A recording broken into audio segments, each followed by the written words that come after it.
critical of the Bullet lately, and I do it. I really do it as a way of trying to help the Bullet. I've never met her. I think I'm being helpful to her, but the crowd doesn't like her. Explain who the Bullet is to the people who don't know, which is the problem that you're talking about. She is quite possibly the greatest talent I've ever seen in unarmed combat. She is fantastic. Her skills seem to be equal on the ground as to standing up.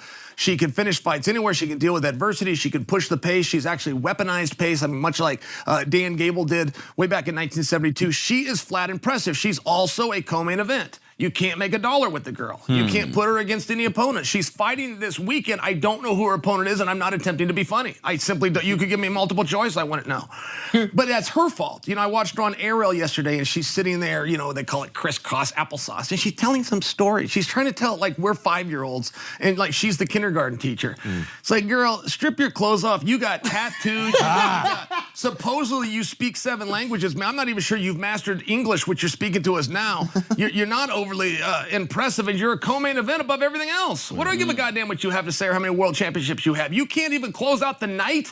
You got a guy named Cyril Gahn who's 1-1 in his last 2, and he's walking out after you? There's a miss there. And I don't say that to put her down. She's wildly successful, but why she keeps trying to pretend that she's a sweet Sally homemaker when she's not? What should she be? What would you do with her? I think in real life she's a heel. I don't know her. I haven't met her personally, but I think she's a heel. I've seen her interviews. I've seen her come to the aid and to the defense of some very unsavory characters. And I just thought to myself, you seem like a bad girl. When John Jones went down for every steroid in the world and street drugs and cocaine, and he ran his car into... She was the first to come and defend him, which was very sweet. She has the courage to come out and defend. It was very sweet. But it also isn't what your kindergarten teacher that she'd like you to think that she is would do. And I look at her and go, you're a heel. Just be yourself. Is there another reason why she might have defended her? Of course. What do you think? I don't know. What do you think? And then you got Holly Holm. I mean, you have such a great story. If they had the courage to come out and tell it. Right, but isn't that an interesting thing?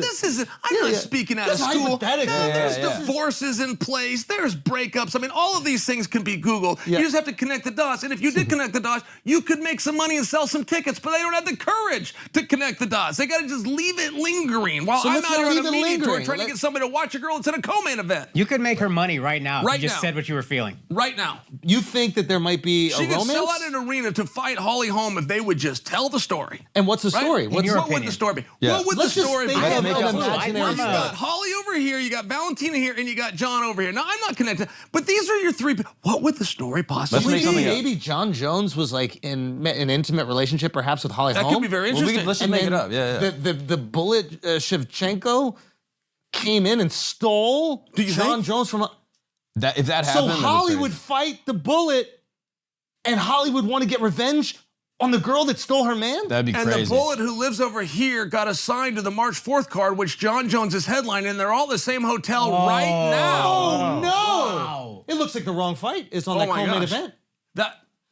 I don't know. That's an incredible tale that you're That'd be crazy if that happened. Yeah. But imagine that happened and they came out and they told the world instead of hiding behind it. Imagine the interest that you could possibly have. One is the world champion who's won more world championships. The other's not. Do you understand that? We have a world title fight that is not the main event on a card. We have a non-world title fight that's headlining the card. That's a problem for them. Yeah. For them, that's a problem that could be changed, but it would take courage to tell a story. Does it have anything to do with their genitals? I don't know.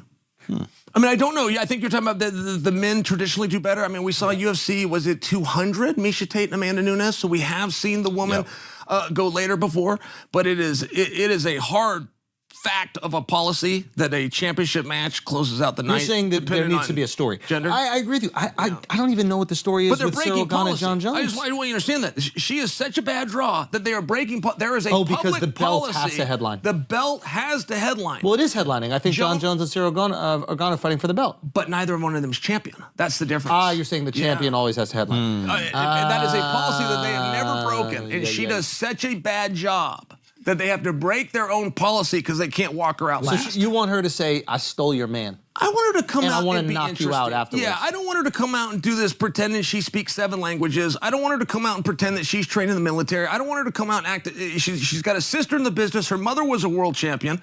She grew up in a very rough household, and she is an incredible story, an incredible product of a very difficult upbringing. She is not a kindergarten teacher. She is not a nice girl. She has tattoos on her body. She gets in a cage and she tries to hurt other people that she was trained and designed to do. There's nothing wrong with telling that story, but when she tries to fool the audience, you have a co-main Would you event. consider being like a consultant for a league? Because it feels like you can sell a storyline in the way like Eric Bischoff, who did WWE. Sure, I remember Eric. And you, Easy E.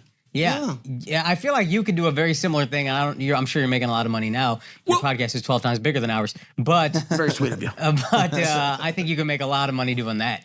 I appreciate that, and I just think there's a story. And I have to say this, Andrew, because it's important to me. Because I didn't come here to give the Bullet a hard time or to even out her dirty laundry. It's like I think that she's a really interesting gal. I had a dream, and I worked really hard. And I fell short. I didn't get to as good as she was, or as talented, or as many wins and as many gold belts. If she had dirty laundry, would Holly Holm clean it? And there'd be a Has that happened in the past? Like that would be a really incredible reason for them to fight. It really would. I mean, you have two people that just can't draw flies, and I don't say it to pick on her. I say it because there's a difference. If you're going to come out, you're going to do the interview anyway.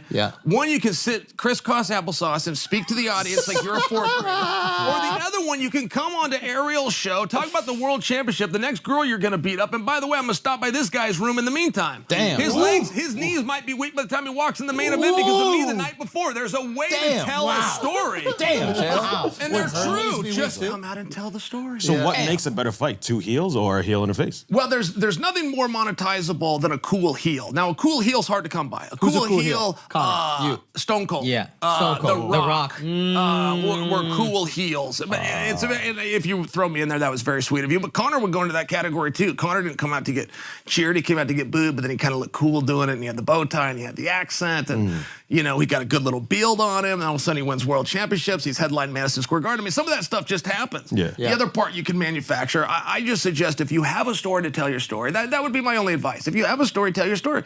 If you try to lie to the audience like Shevchenko, you're going to end up a co-main event. If you're happy in your career, talk about the time that you won fights in a co-main event spot. Do it your way. So it's